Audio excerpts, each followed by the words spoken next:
തിരുവനന്തപുരത്ത് വെച്ചിട്ട് ഒരു കല്യാണം ഉണ്ടായിരുന്നു. അങ്ങനെ ഞങ്ങളിതാ ഫുൾ ഫാമിലി ആയിട്ട് തിരുവനന്തപുരത്തോട്ട് പോയിക്കൊണ്ടിരിക്കുക കേട്ടോ. അപ്പം നേരത്തെ തന്നെ നമ്മൾ വീട്ടിൽ നിന്ന് ഇറങ്ങിയിട്ടുണ്ടായിരുന്നു. കാരണം ഹൈവേയിൽ റോഡ് പണിയും കാര്യങ്ങളൊക്കെ ആയതുകൊണ്ട് തന്നെ നമ്മൾ ലേറ്റ് ആവരുതല്ലോ. അതുപോലെ കൊല്ലത്ത് റോഡ് ഇടിഞ്ഞിട്ടുണ്ടായിരുന്നു. അതുകൊണ്ട് തന്നെ റൂട്ടൊക്കെ മാറ്റിയ വണ്ടിയൊക്കെ വിടുന്നുണ്ടായിരുന്നു. അപ്പോൾ അതുകൊണ്ട് തന്നെ നമ്മൾ നേരത്തെ തന്നെ ഇറങ്ങി. വണ്ടി കയറി കുറച്ച് കഴിഞ്ഞപ്പോഴത്തേക്ക് മൈത്രിമോൾ ഉറങ്ങിയിട്ടുണ്ടായിരുന്നു. പിന്നെ നമ്മൾ തീരദേശ റോഡ് വഴിയായിരുന്നു കേട്ടോ പോയിട്ടുണ്ടായിരുന്നത്. അതുകൊണ്ട് തന്നെ വലിയ തിരക്കോ കാര്യങ്ങളോ ഒന്നും ഉണ്ടായിരുന്നില്ല. പിന്നെ നമ്മളിത് ആറ്റുകാൽ അമ്പലത്തിലെത്തി. ആറ്റുകാൽ അമ്പലത്തിൽ വെച്ചിട്ടാണ് കല്യാണം. അവിടെ ചെന്നപ്പോഴത്തേക്ക് കാറ് പാർക്ക് ചെയ്യാനുള്ള സ്പേസും കാര്യങ്ങളും ഒന്നും ഉണ്ടായിരുന്നില്ല. ഞായറാഴ്ച ആയതുകൊണ്ട് തന്നെ നല്ല തിരക്കായിരുന്നു. പിന്നെ അയ്യപ്പന്മാരുടെ ഒരു ബഹളം തന്നെയായിരുന്നു. അവർ ഫുഡ് കുക്ക് ചെയ്യുകയും അവിടെ സ്റ്റേ ഒക്കെ ആയിരുന്നു. ഫുൾ അലമ്പായിട്ട് കിടക്കായിരുന്നു. പിന്നെ നമ്മൾ കാറ് കുറച്ച് ലോങ് ആയിട്ടാണ് നിർത്തിയിട്ടുണ്ടായിരുന്നത്. എന്നിട്ട് പിന്നെ നമ്മൾ അമ്പലത്തിൻ്റെ അടുത്തോട്ട് നടന്നുകൊണ്ടിരിക്കുക കേട്ടോ. ഞാൻ ഫസ്റ്റ് ടൈമാണ് ഈ അമ്പലത്തിൽ വരിക. ഇങ്ങനെ വീഡിയോസിലും ഒക്കെ പൊങ്കാല ടൈമിലൊക്കെ കണ്ടിട്ടുള്ളതല്ലാതെ ഞാൻ ഇതുവരെ അമ്പലത്തിൽ വന്നിട്ടുണ്ടായിരുന്നില്ല. അതിൻ്റെ ഒരു എക്സൈറ്റ്മെൻറ്റ് എനിക്ക് ഉണ്ടായിരുന്നു ഓൾറെഡി.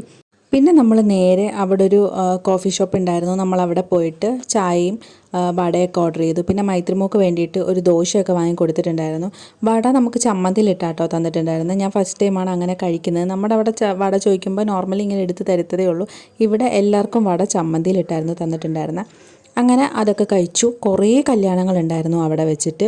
ഒരുപാട് കല്യാണങ്ങളുണ്ടായിരുന്നു. ഞങ്ങൾ കുറേ നേരം അവിടെ കറങ്ങടിച്ച് നിന്നു. കാരണം വിചാരിച്ചതിനേക്കാൾ ഒരുപാട് നേരത്തെ ഞങ്ങളവിടെ എത്തിയിട്ടുണ്ടായിരുന്നു. ചെറുക്കനും പെണ്ണും അവരാരും വന്നിട്ടുണ്ടായിരുന്നില്ല. പിന്നെ കുറേ നേരം നമ്മൾ അവിടെയൊക്കെ ഒരാളിൻ്റെ താഴെ പോയിരുന്നു. പിന്നെ ആ മണ്ഡപമൊക്കെ കണ്ടുപിടിച്ചു. ഇവിടെ വെച്ചാട്ടോ കല്യാണം നടക്കുന്നത്. അമ്പലത്തിൽ വെച്ചിട്ട് താലി കെട്ടിയിട്ട് ബാക്കി പരിപാടികളെല്ലാം ഈ ഓഡിറ്റോറിയത്തിൽ വെച്ചാട്ടോ. അങ്ങനെ ഇതാണ് ചെറുക്കൻ, ഇതാണ് ആൻറ്റി. പുള്ളിക്കാരി സിനിമയിലും സീരിയലിലും അതുപോലെ നാടകത്തിലും ഒക്കെ അഭിനയിക്കുന്ന കേട്ടോ. ഇതാണ് കല്യാണ പെണ്ണ്. ഇവർ മുമ്പ് കരുനാഗപ്പള്ളിയിലായിരുന്നു. ഇപ്പോൾ ഇവർ ഇവിടെ തിരുവനന്തപുരത്ത് സെറ്റിലാട്ടോ.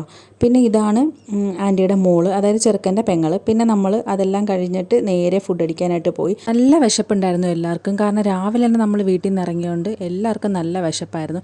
നല്ല രീതിയിൽ ഫുഡൊക്കെ കഴിച്ചിട്ട് നമ്മൾ ഫോട്ടോസൊക്കെ എടുത്തിട്ട് പയ്യെ അവിടെ നിന്ന് ഇറങ്ങി.